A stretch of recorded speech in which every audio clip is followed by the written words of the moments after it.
Okay, first of all, thank you so much for being here with us. And I'm super excited for everybody that's going to listen and watch this segment. A lot of people know you, if not everybody. I think they're under a rock in this industry if they don't know you. So I think the question that I have for you, for the few people that don't know you, is if you can give me a little bit of a background of your entrepreneurial journey. Yeah, I mean, my name is Simeon Papailias. I've been a broker for 19 years. Next January will be my 20-year anniversary. So I used to have hair.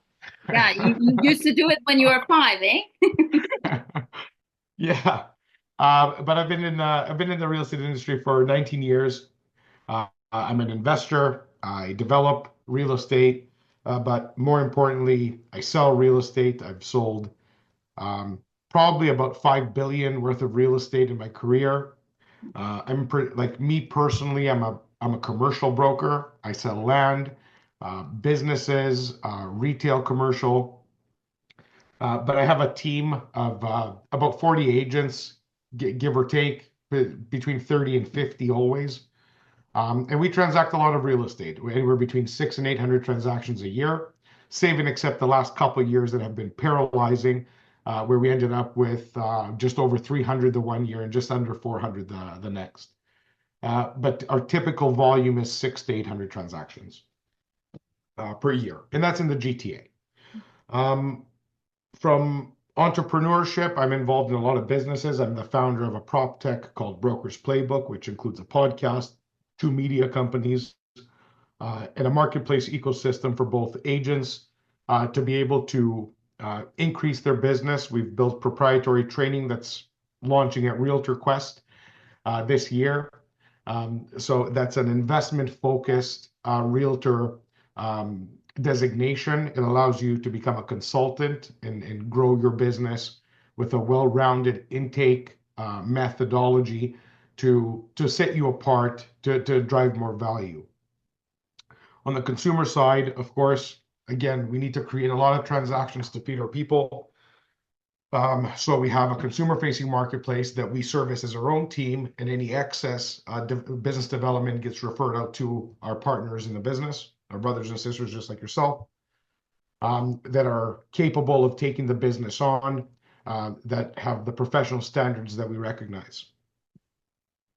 I'm also in the hospitality sector. I'm a stakeholder and partner in a major Japanese chain called Kibo Sushi. We have over 50 locations in Toronto, Consumer. as you may know. I'm a consumer too. But Kibo Sushi is a massive organization that is on huge growth trajectory.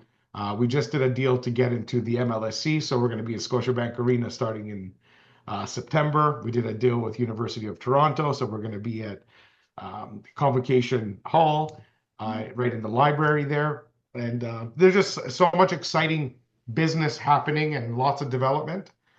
So it's exciting times, and the market, I'm actually hoping that our real estate market's about to start slowly taking a shift the other way. We've had 2.5 years of absolute paralysis. And now with a new government, I personally was hoping for a blue government. See, I'm disappointed because it just doesn't matter if like that's what voting is about. If our brothers and sisters saw enough of them saw their lives being better in red, who am I for that matter? So this is the reality. We need to thrive in this reality. And again, within less than a week after the election, we're seeing, a robust housing strategy come out of Carney, who knows that if he wants to remain popular, he has to go to housing in a meaningful way. So watching, what's happening, I think there is positivity. There's reason for hope. They're putting a lot of billions into housing, and smart developers are going to go after that money, and we're going to make a difference. And every time we see a brick being built, that's a client for us. Yeah. Like we have to remember, every door that ever exists is going to be a door that we have an opportunity to trade. Yeah, 100%. So Yeah. Well, great insight. Because this is specific for team leaders and leaders that will like to start a team and leaders that already have teams, would like to go a little bit more in depth of your trajectory, how you transition from being a solo agent to a team leader, and what would you recommend based on your experience now going through that process? Yeah, I mean, in 2025, um, my message to every team leader is they have to remember that I'm a practicing broker. I'm not a teacher, a coach from 40 years ago, or whatever the case may be. Like, you have to compete against me. So if you're a solo agent, the likelihood of you being able to compete against myself or my team is literally, slim to none. Because if I walk into a listing presentation and I showcase my arsenal, you have to be able to compete. So the new reality of real estate is teams, whether you want to join one or start one. So I was never a solo agent. I was when I sold businesses in my beginning of commercial real estate, but I partnered early on and created a team with two partners. And we started an education company. So we led with education. We would do seminars, workshops in person. This is, the same year that Facebook was created. So we're talking oh 06, oh 07. So like webinars didn't exist. So this was all, Yeah, belly to belly, getting 20 people in a room, churning 4 deals, getting 40 people in a room, churning 10 deals, getting 100 people in a room, doing 15 deals and growing. yeah, But as a solo agent, you simply will never be able to scale. Again, depending on what your goals are. I don't want to talk nonsense. Many people are just happy being themselves, doing their thing. But that's more of a job, not a business. So we have to be very clear as to what we're trying to build. If we're trying to build a business, if the business is reliant only on you, it's still not a business yeah. Good job. because you are a worker in your business. 100%. So I still work in my business. And if I choose to not work tomorrow morning, I'm okay with that, but I'm going to make, three-quarters of a million less. If Yep, I'm okay with that, I can because I'll still make X, Y, Z. yep, But yeah, I'm not willing to hang up my gloves because I still make a tremendous amount of deals that I enjoy doing. yeah, But I do have a business because my business creates transaction fees, it creates splits, it creates educational content, it creates subscriptions. Like there's a multifaceted way to my business. So my my advice to anybody getting into real estate or has been in real estate is considering creating a team would be absolutely look at creating a team because A, you're going to join forces with somebody in a capital way, meaning life becomes half as expensive or two-thirds more less expensive if there's two or three of you.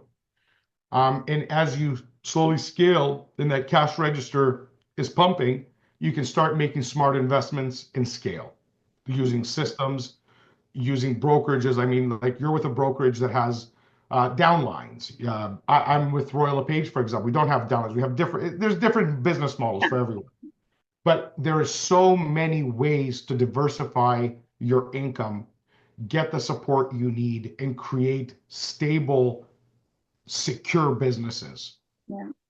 And I I'm am happy happy to you, share yeah, I'm more. happy you mentioned that because, I interviewed 16, some of I would say the 16 biggest teams that there are right now in GTA and in Toronto and GTA. So, but I haven't had yet a conversation the way I'm having the conversation with you, which has a little bit a tint to it in the industry if you diversify. Like for example, you're still selling, but you're diversifying in so many different levels, and you consider yourself entrepreneur rather than just a real estate agent.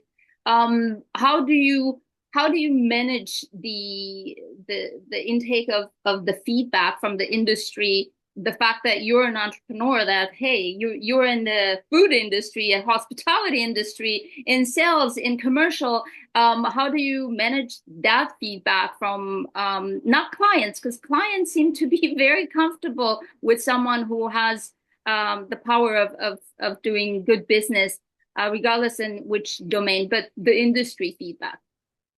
Yeah, so I mean, because I've been at it for a while and I'm extremely focused in messaging. So I believe in branding very much. I believe in brand. I believe in personal brand. Um, I invite any and anyone, if you go to workwithsimeon.com, there you see Simeon as a businessman, not a realtor. Hmm. If you go to my Instagram, you're going to see Simeon, a top performing broker of 20 years. Hmm. I don't put confusing messages there because Instagram, for example, is my biggest audience, Instagram and LinkedIn. Hmm. Instagram and LinkedIn, other than maybe a slight mention or a story when we're doing a new store opening or, you know, Hmm. sitting down with the president of the MLSC, you will never see Kibo. Hmm. Not because I don't want to showcase that I'm an owner of the biggest Japanese franchise in Canada. Hmm. It's because I don't want to confuse my audience. Hmm. Hmm. I want to be known as a real estate and finance expert, full stop. Why? Because when I do a deal, it's worth 20, 30, 50, 100, $250,000. Hmm. Yeah. What I do with that investment as I get into restaurants, as I get into this, that, and the other, that's not my mainstay. I'm the co-founder of REC Canada, the best known investment focused real estate group in the country. We built that by being laser focused and creating content. And that is how I manage that message. Yeah. So I don't confuse the audience. I'll share it with you here. But if you go to my Instagram and search Simeon Papailias, you're going to see me at every single conference in North America, and it's all real estate. I think what I'm trying to ask, because there's a lot of new, very focused, very talented realtors that they're trying to kind of pivot and position themselves into opportunities other than just sales. And I think there is a little bit of a, I wouldn't say a stigma, but I did kind of felt it over time for myself as I transitioned in 2021 from just in sales into something else, buying properties, renovating, selling, renting, investments and revenue share, building a coaching company. When I started to pivot from just sales, there was a little bit of a feedback, not from my clients, but from the industry saying, well, if you're not in sales anymore, your value is diminished. And I'm like, I'm diminished to who? No. So listen, haters are going to hate no matter what you do. Yeah. Uh, People have very, very significant insecurities. I personally live my life for me. I never, ever in my career had to step on anyone to get higher. I actually lift and stand on the shoulders of many, and many have stood on my shoulders to grow. It is my biggest pride and accomplishment to be able to have my head high in any room I go. Yeah. You could offer me $1 million to do something messed up. You could offer me $10 million. The truth of the matter is, I can make $10 million in the next X amount of time. I don't need to do effed up shit to do that. The problem here is that you have, listen, post COVID has been a tough market for many. Yeah. So a lot of people are making shifts that they shouldn't, wearing hats they shouldn't, but that doesn't mean it gives anybody the right to talk nonsense. Like for people to judge you, for example, to judge me, go ahead, judge me. You mean like it means nothing. Mhm. Like unless you're somebody who's going to contribute to my journey, it's just noise.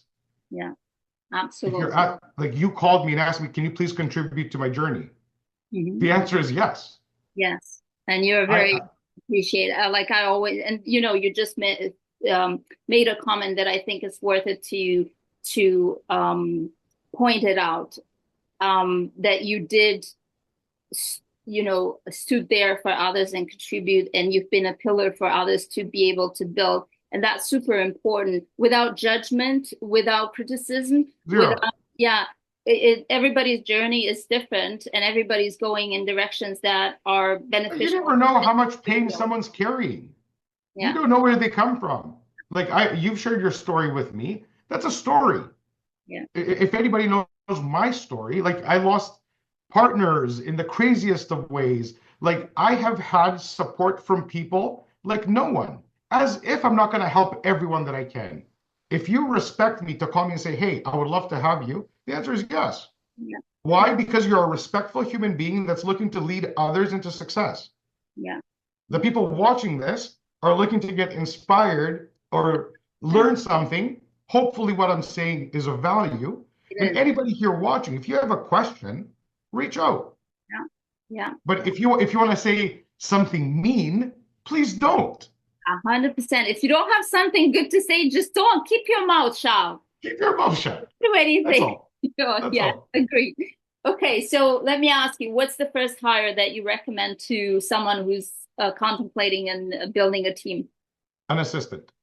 an assistant? Full stop. Okay, Full I'm stop. gonna, If you're I'm gonna if you're wanna. busy enough, if you're busy enough to start considering building a team, you need to free up bandwidth from the noise, Got it. like emails, schedule, setting up phone calls, following up as if, like not a chance. Got it. So you need to be doing business. You need to be developing business. You need to make it rain for your team. Got it. Um, Showing agent or buyer agent?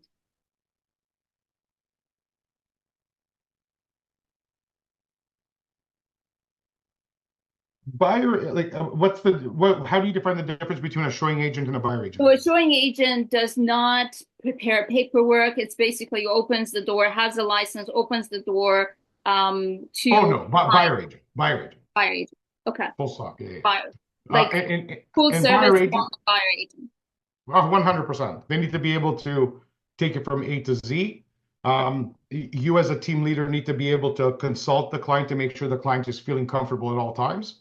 Mhm, If they're your clients, so if you're feeding buyer agents your clients, mhm, you need to maintain the relationship with the client. You mhm. need to showcase your expertise and the fact that the person that they're with is there on behalf of you, but you have eyes on it at all times. You're taking care of their best interests and you're delivering world-class service. Got it. Um, I interviewed, like I said, 16 of the top teams, and I noticed a pattern between the ones that they're heavy on marketing and providing leads through marketing, and the ones that they're predominant to prospecting and sphere. Kind of prospecting is sphere is kind of related, and then heavy in marketing and listings and billboards and all of that. What's your team direction? Yeah, so because we built our entire business on education, an exclusive relationship with investment clubs, consumer-facing investment clubs, think Rain, Keyspire, Wealth Simple, all the major clubs. Like we did exclusive fulfillment for the GTA for all of them, which is why we do hundreds of transactions specifically in the space. Now, we have never spent a dime on a billboard. We have never had a Google AdWord account Mhm. ever. Jazz and I have grown from 2,000 people in our databases, that was our personal cell phones, to about 17,000 today. And these are probably 50% are clients that transacted. The other are attendees of our seminars. My business model is I have two inside callers. All they do all day long is call my database from day to night and book my senior agents into what's called an intake, a real estate action plan. So the script goes something like this. Andrea Bloom, please. This is. My name is Simeon, and I'm looking to first and foremost check in on you. It's been 2 years since we spoke. I sold you a home 3 years ago. Ta, ta, ta, ta, ta. How are things coming along? Where are you at? I do know as a fact that the home you bought on Bayview is worth probably $500,000 more than it was in 2016. And I wanted to sit down and really make a plan as to how we can do this again. Yeah. I really want to check in on you. Your kids they were 12 then, they're 19 now. Or do you have housing university needs? Do we need to refer them to somebody? Where are they going to school? Ta, ta, ta, ta, ta. Like true check-in, Mhm. following their life stories and really being there for any of their real estate needs, financial needs, meaning mortgage services, insurance needs, meaning insurance services, because we have a full concierge and qualified referral network where I work with the best of the best. And depending on your needs, like you're self-employed, you're going to work with Stephanie. You work for the government, I'm going to send you to TD Mobile Services, whatever the case. But it's a concierge, consistent calling machine that generates typically, like right now, I have 35 listings, only because they're not selling. I know. We're not But going typically, into that, but I but know. but typically we maintain an inventory of 20 to 25 listings at all times by doing this. And as a consequence, of course, we pick up buyers from the open houses, etc. So the machine just really works. Amazing. Um, how do you hire? Do you have a department that is all for recruitment? Like people and teams come and go. There is a certain revolving door to a certain extent, depending on the teams. And some people mature, they want to go a different way, nothing wrong in the relationship. How do you bring people in? Do you have a recruiting department? Or who's qualified? Who qualifies to be part of your team? Yeah, so I'll give you a live example because I'm retooling my entire organization. I'm changing my business model again. And this is based on market feedback. Like the business model that I had pre, let's call it pre 2023. So Mhm. since the market has changed so drastically, 1 year passed, 2 year passes, et cetera, Jazz and I take great pride in being proactive, not reactive. Mhm. So when I saw the writing on the wall by the end of 2022, I'm like, oh, no, no, no, no. This is not going to be a short term Mhm. thing. Like I waited like everyone else, like what the hell is going on here? Trying to figure it all out. But by the end of 2022, I saw the writing on the wall that this is going to be a 3, 4, 5 year Fine. affair. And for those who don't see it that way, I strongly urge you to pull your head out of darkness, to Yeah. put it politely, and shift immediately before you go bankrupt or have to exit the industry. Yeah. We're in for at least a couple more years of pain. Not as bad as like I think we're at the bottom. We're getting to the bottom right now. But with a new government, with Trump, hopefully we'll calm down a little bit. We are going to see some shifting. Interest rates have come down. We're at 4%. Yeah. So there is positivity. People just need stability now. Yeah. So to anybody who thinks the fall market's going to be the return of the fireworks, Mhm. it's not. It might be the return of normalcy. I think it's going to be very gradual. We're not going to Yes. see like a oh boom. It's going to be so gradual that in 2027 we're going to be like, okay, we came out of it. And in 2028, 2029, the pendulum is going to start swinging the other way Right. because there has been zero development. It's going to be back to the old bullshit of craziness, Yeah. which I hate that too. Me too. Me too. I So, actually, as an investor, to be honest with you, we were talking actually with other investors. We prefer a more stable and of course, balanced market. I don't need to make a lot of money in sales and then a dip because you're still in the same business. You still have the same money that you need to roll out. So it's you want as stable as possible. You don't want as crazy. stable as possible. And unfortunately, Ontario just can't get it right. It keeps going either one way or the other. Hopefully, some change happens with an increase of rental supply. We'll take a look at how it goes. But So going what was back your model? to What was your business model prior, and what we know what stirred the shift, but what was the biggest change that you made? the biggest changes, I had become a mini brokerage, meaning I had gotten up to 65 people. I had all my seniors at 90, 10, 995 and 12 transactions. I just put them on the team. Massive clout as far as my team's doing 10 million GCI. Mhm. Me and Jazz always do again, this isn't a secret. You can look on IMS. Me and Jazz do anywhere between 3.5 and 5 million year in, year out for the last 20 years. The Mhm. rest of it is the team. Mhm. But that team reports into me, which positions us at number one Yeah. across the entire Royal LePage network for transactions, number two on GCI, whatever, whatever, whatever. But that clout has allowed us to build a PR profile where anywhere I go, for example, it's like, okay, oh, so Simeon's here. Let's give you access to this, access to that. And that's what we want. Yeah, Like 100%. I have leveraged that clout to build a meaningful business in a good way, not in a arrogant way or in a, take advantage way. in a way of like, give me the inventory, I'll move it, I'll do whatever I need to do. That's how Broker's Playbook was born, for example, where I collaborated an entire building with 50 brokers, and all of us made $1 million that day. So that's kind of the idea. But now where I'm going with the business model is it has to be much more tight, much more nimble. Uh, Profitability is key. Our overhead is our overhead. So right now I'm going to a model of, let's say I'm going to bring you, Andrea, on. You're going to be calling into my database 3 days a week from 9 to 1. The rest of them, you can call your own database.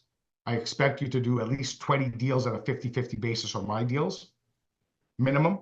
Mhm. I expect you to do another dozen deals on your database at 70-30 to you. Mhm. So I'm eliminating the 90-10. Got it. Got it. So Which you're makes sense. 70. So I need profitability. I need production. So I'm looking, the people who I'm looking for are high performing intermediate agents. The senior is not going to work at 70-30, and they're always going to put their business first. And I will never be the ugly sister to any of my agents. You Yeah. either are all in and you're excited to pull 20 deals out of my database, or just go work somewhere else. It's Fair that enough. simple. So you answer my question. What you do? They need to be a mid-level to high-level agent to be part of the team.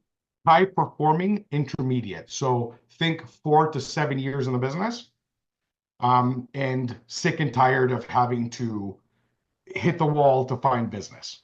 Yeah. Like the guys and gals who are not interested in networking every night, they want to like go home at some point.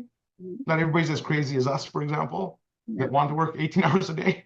Don't But mention it. The last 2 months are like I'm listen, it's that's for some, like I know my crazy. So I don't fight it, but not everybody's as obviously as crazy as everyone else. question. How do you do your agent have to be in the office? They need to come to certain what are your meetings? Do you have weekly meetings, meetings? How's that structured? Yeah, so 3 days a week is at the office, under the purview of Mandatory. the business. End of Mandatory. story. Like if you're going to be on the team, you're making calls Tuesday, Wednesday, Thursday, 9 a.m. to 1 p.m. at the office under Jazz's purview.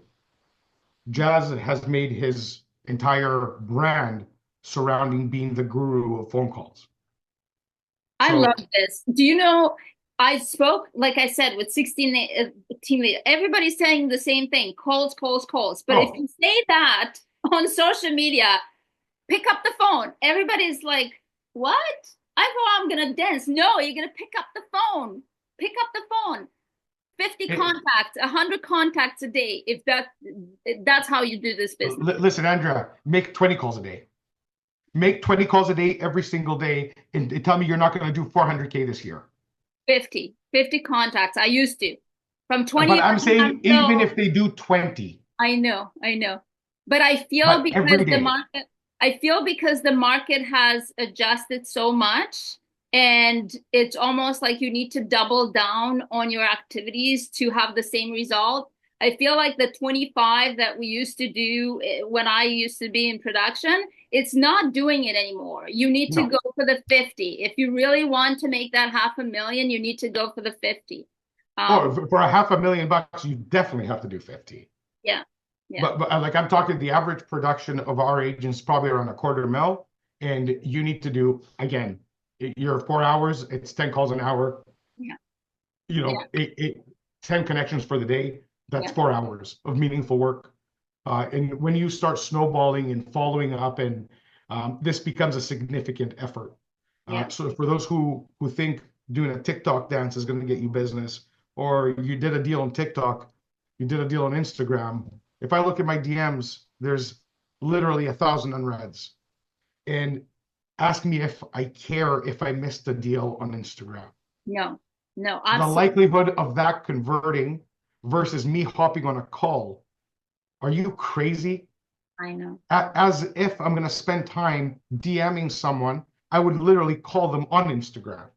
Yeah, Like, if you want to chat, let's chat. If you yeah, want to text me, text somebody else. absolutely. I'm so happy you say that, and I'm so happy to put this out there because it's so much misconception of, and people are actually, they have mortgages to pay. Pick up the phone. Don't listen So to other bullshit. again, I'm not judging. This is my Oh, advice. If you yes. make a living off Instagram, God bless you. If you are so popular and you're so good at it, God bless you. So there But in are my stats. 20 years, in my 20 years, Andrea, and I'm talking today, am I 25? No. Am I 35? No. Are we the same as am I the same as a 35-year-old? No, I do business differently. Yeah. But I can tell you that in 2025, today, Pick up the phone. today, No work. I do deals every single day. There's not a day that I don't do a deal. P.S. Yeah. Whether it's mine or my team members, I'm on the phone doing a deal. I So if you want a 100% method of doing deals, you're going to pick up the phone. If you want to check out DMs, MMs, CMs, trends, by all means do, but know that I will be there to pick up your client. yes. Period. Hallelujah. Yeah, no, I know that it may sound like old school. I've been told that many times. But the reality is this, there are stats that are showing that influencers are less than 1%. Right. So you're going to have a handful of people that are going to do great business. But the reality is we're not all Nicole Kidman, okay? We're not going to get the Oscar, but everybody else can be at that level or more by just picking up the phone. Yeah. So Tom Ferry, who is one of my favorite speakers, action solves everything. Yeah. Yeah. Proactively Action doing something. solves everything.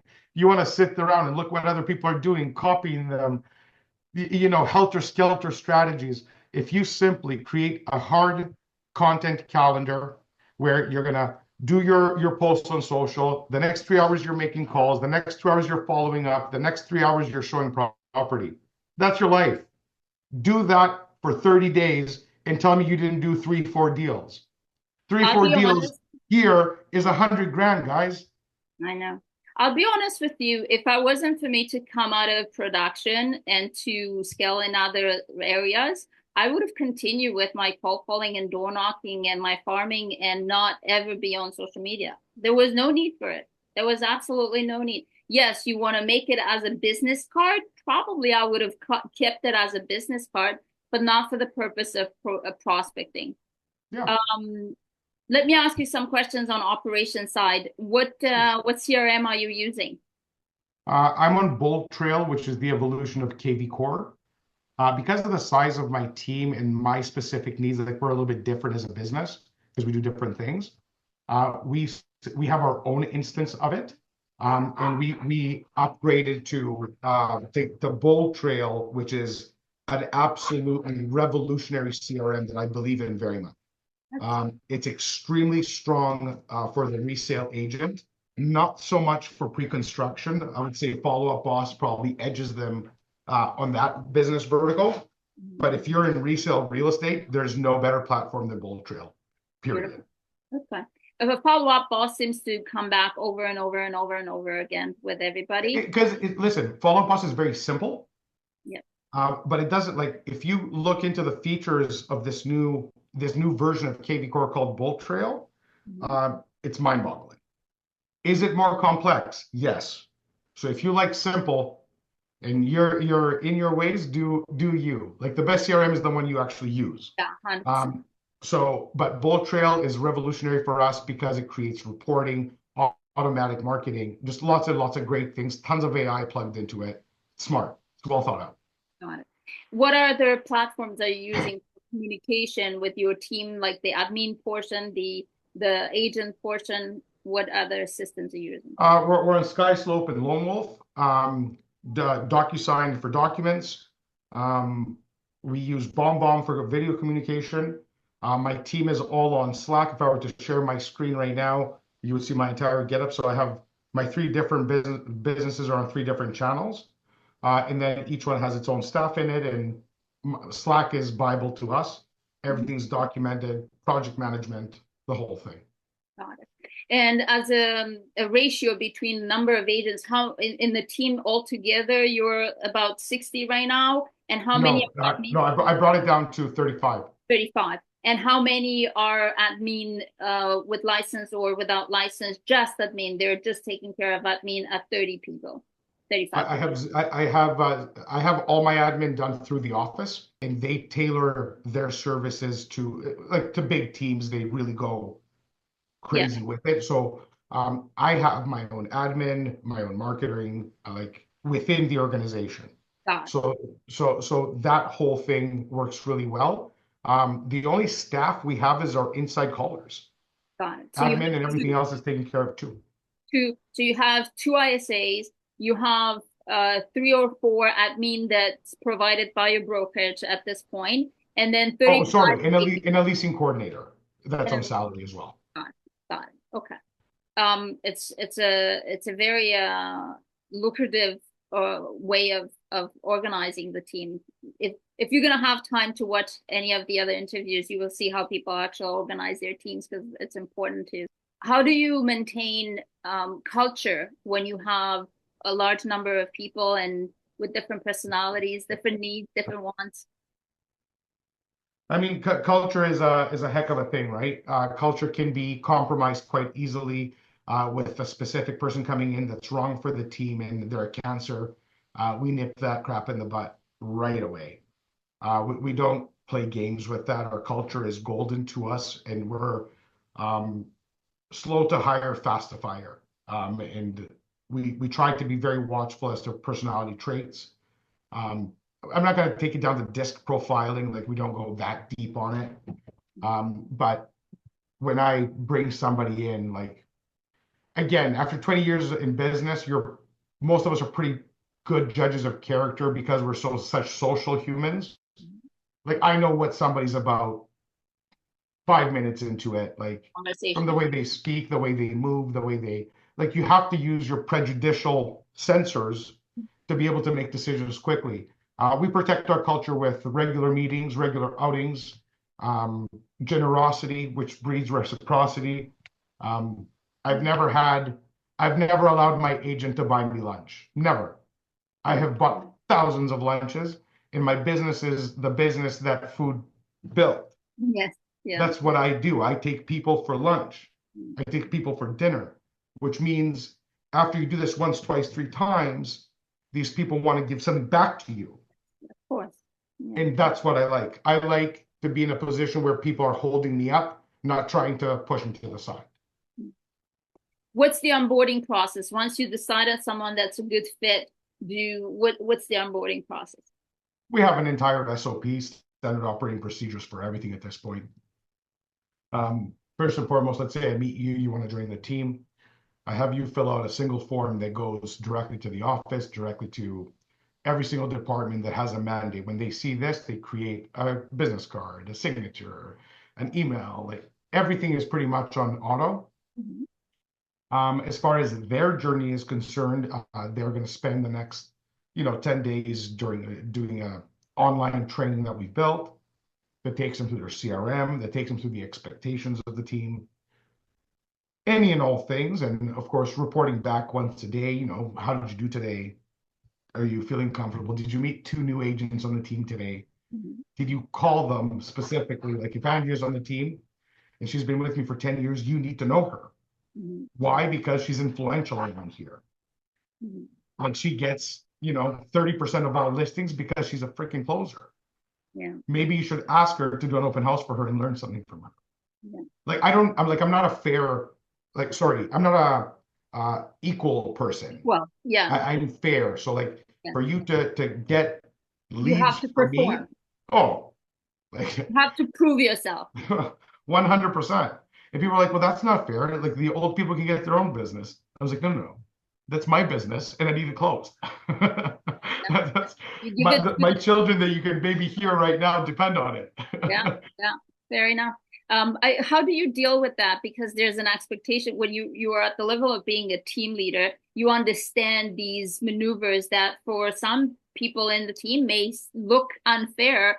For anybody who's in business understands that that's the fairness of rewarding based on capacity and your Yeah, investment. so the way I deal with that is with transparency. I will not hesitate to tell somebody that unfortunately you've done 4 deals in 4 months. This person has done 12 deals in 4 months. They're on fire. Yeah. And that person will say, well, why don't you help me build that momentum? That's not my job. Mm-hmm. My job is to sit here and teach you and help you and do everything for you. Mm-hmm. But you have to close. Yeah. If I gave you 4 people and all you're doing is putting them in the car and taking them for coffee, I can't help you. Yeah. You need to show property. You need to find better properties to show. Do what you need to do. Yeah. If I take a buyer out, I have never shown more than 6 homes, ever.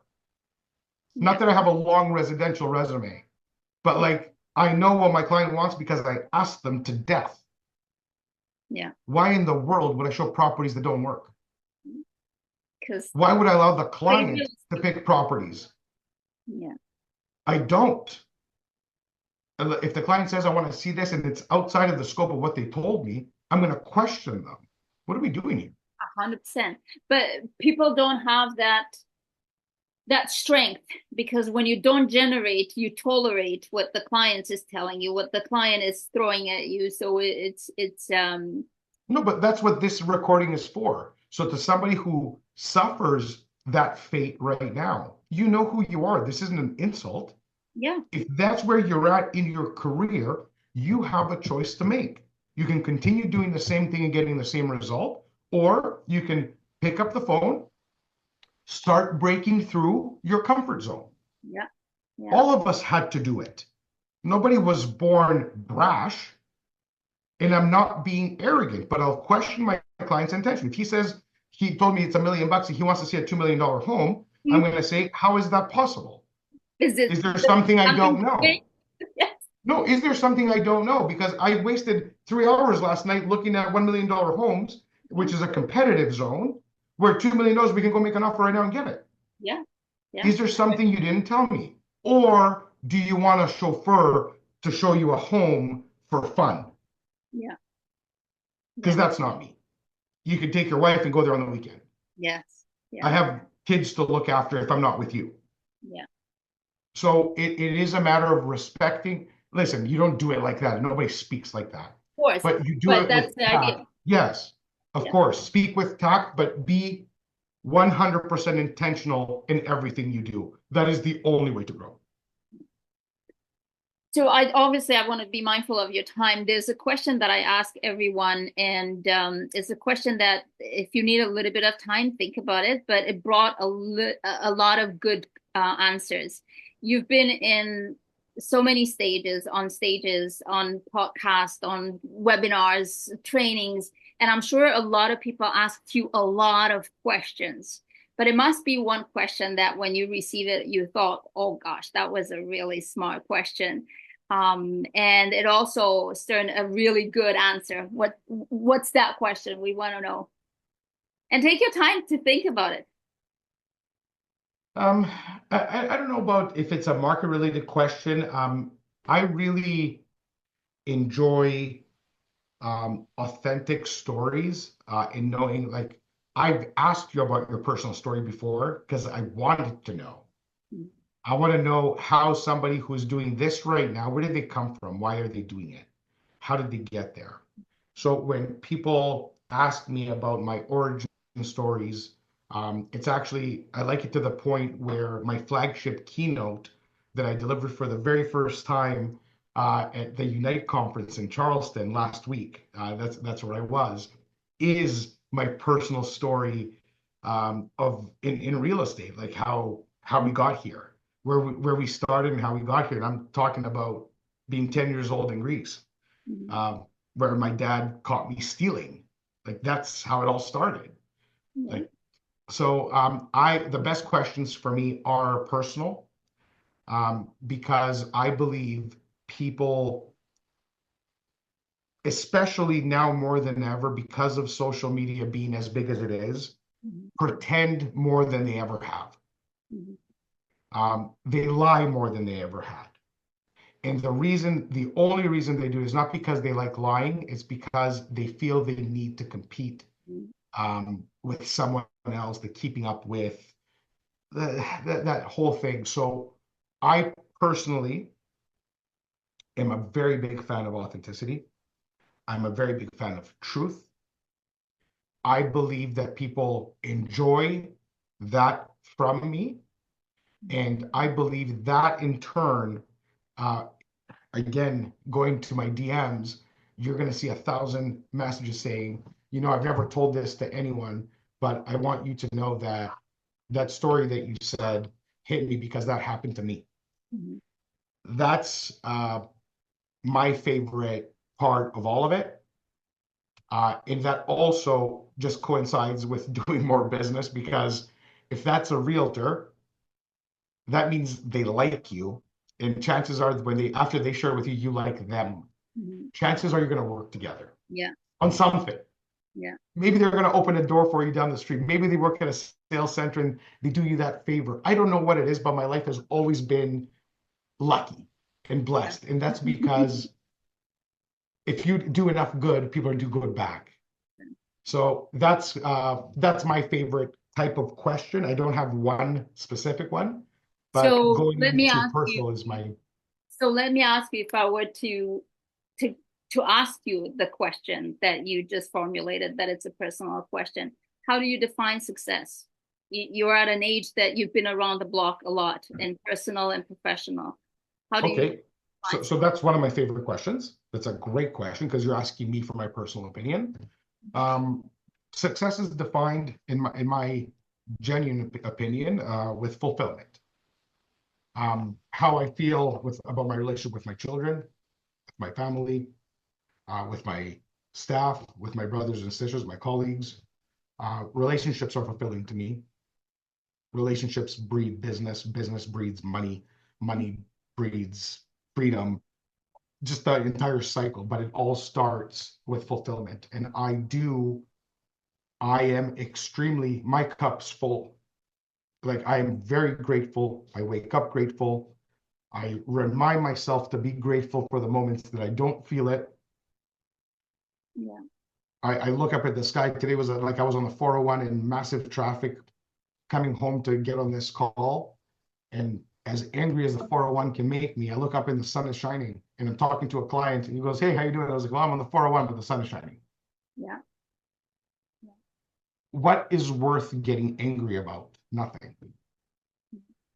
Literally nothing, if you truly think about it. So to be able to maintain a mindset of success, which is the only way that you can be successful, the definition of success for me is fulfillment. And I am fulfilled in my work, in my family, um, in every relationship. Like, I don't know how else to explain it. I'm so good. I feel great. I'm so happy you're in such a good space and such a good place. And obviously that puts you in the position of contribution, which is, in my opinion, the highest form of living. The second you stop thinking about yourself and thinking of contribution. But So so the only thing I will say, so just for it to never be misconstrued, success is definitely not based on money. That no, I will say, in anyone who has something to say, I will fight you every day. yeah, Money brings no success. Money buys things. yeah, Things can be used to create success. But if anybody defines success as money, you're a loser. Period. You'll never feel what success is. You will always be chasing something dumb. yeah. Thank you so much. Thank you for sharing with us. Thank you for being from the heart, which is always with you and always feels good, and penetrates with the information when it comes from the heart and open, without retaining anything back and holding back, just open. Any question I ask you, answer. So thank you so much for taking the time. And the Um, same goes to your entire audience. If anybody listen, if you're going to call me and ask me questions, I'm going to ask you questions back. And yeah, this is how I grow. yeah, The same way you grow by picking up the phone and calling me, I'm going to grow because I'm going to ask you a question. And that one tiny little nugget that you give me, maybe I'll turn into a boulder yeah, yeah. and vice versa. So God bless you. Thank you for having me.